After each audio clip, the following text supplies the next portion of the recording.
Welcome again to the brandylibrary.tv, the ambassador series, but this time he's just more than an ambassador. He was commissioned by the angels for the humans to keep some of what should have been taken up there. This is Lincoln Henderson, like we have to introduce him, with Angel's Envy. So we're quite lucky today because he's coming straight from Kentucky with great bourbon that's new. It's an innovation. Welcome, Lincoln. Thank you very much. It's my pleasure. Nice having you here. The Brandy Library is my second home. It really is. Well, thank you. You've got to tell us a bit about that. Well, it's Angel's Envy was certainly not the name that we thought it would become. We designed the whiskey first, and the whole concept of doing a really premium, super premium bourbon finished in some sort of cask other than the bourbon cask. That's what we started with. And the name actually, Angel's Envy, comes from the fact that we typically in this business give up anywhere from 20%, 5 to 20% of the whiskey to the angels. Well, we thought that that's just too much.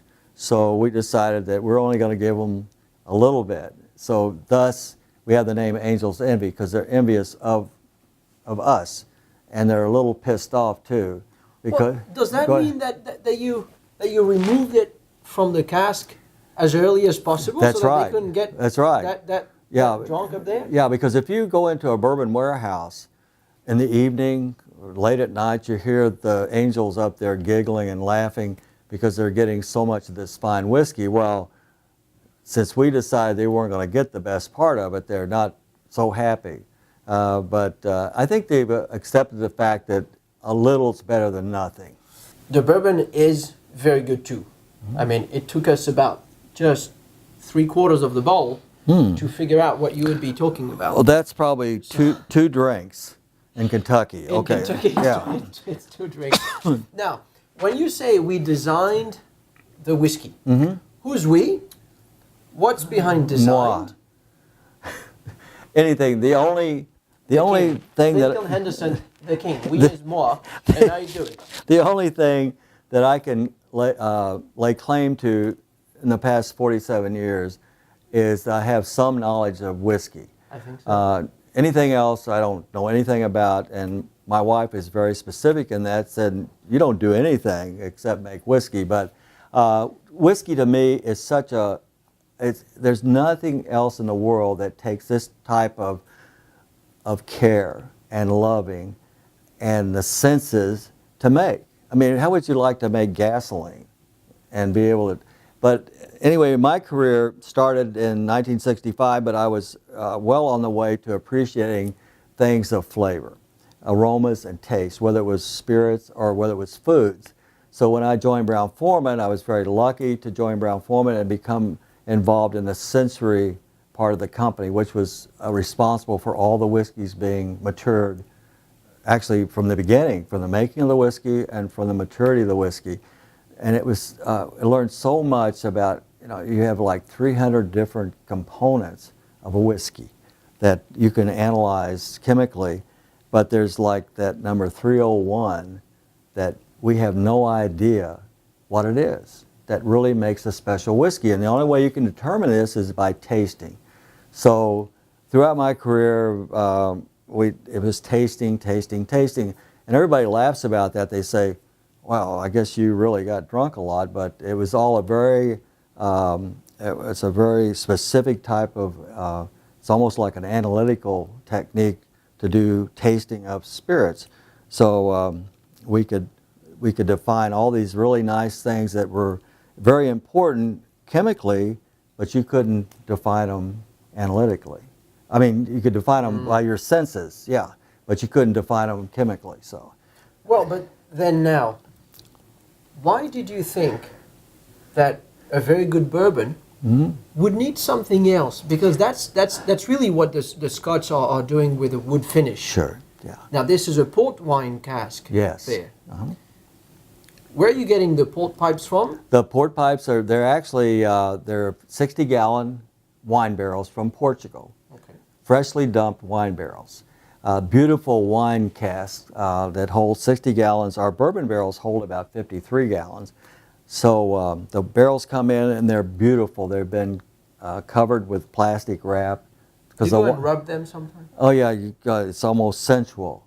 You'll most likely have different releases of those finishes. Yes. But did you also try some non-fortified wine casks, like Chardonnay and so on? I did.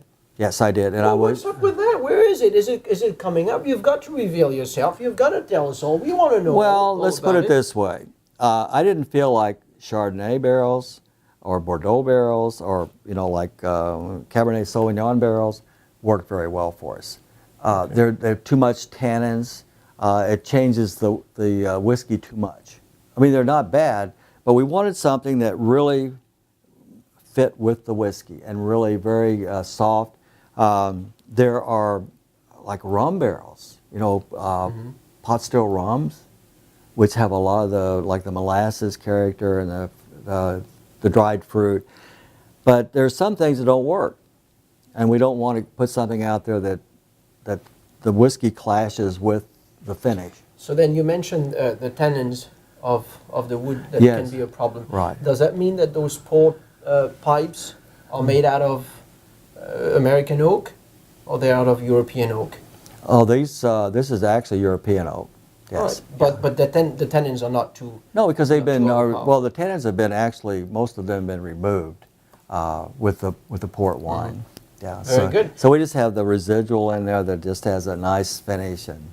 Well, why don't we have some of the residual of the residual? Why not? Angel's Envy, which is my favorite bourbon. This is actually finished. This is actually number 1010, which we were expecting to introduce in the market in October of last year. And Mother Nature didn't agree with us. So we had to leave the bourbon in the port barrels for another amount of time. So when we look at the cork, for our viewers who will rush into the liquor stores and want to buy a bottle, they'll see, oh yeah, I see expression. Or they want to buy the cork. Expression 1010. So that will be an object of collection, I guess. Yes. Oh yeah. How do you suggest that people have it? Through the mouth, I'm sure, but... yes. You can snort it, but it kind of... Anyway, I've done that many times during formal tastings, where we have very special glasses called nosing glasses, and you go, and they have very small opening, and it's bulbous, holds about 160 milliliters, very special glasses, and I go in like this, and you sniff it up, but it's pretty good after a while. So anyway, this is a very nice way to present it because you can look at the appearance, which is crystal clear, and then the color, which the bourbon typically, a very fine bourbon is going to have more reddish amber to it than just red. If you get too much in the wood, it's going to become darker, and it's not a real nice color. So we wanted to pick this out when it also indicates the maturity of the whiskey. We wanted to pick the whiskey out when it was right at the peak of maturation. Because if you want to leave it in there, some people like to leave whiskey in a barrel to claim age. Mm-hmm. And that age does not mean anything as far as bourbon's concerned. It does with like single malt whiskeys and with cognacs, because they're typically matured in used barrels, so it's going to take a lot longer. With bourbon, if you do it right, you can be finished in like 4.5 to 5 years. Is that how old this is about? This is about 4.5 years old, but it could, I'm speaking about this whiskey right now. It could take close to 6. It depends on how it's doing. Mm-hmm. You don't just take it out because it becomes 5 years old or 5.5. You take it out when it's finished.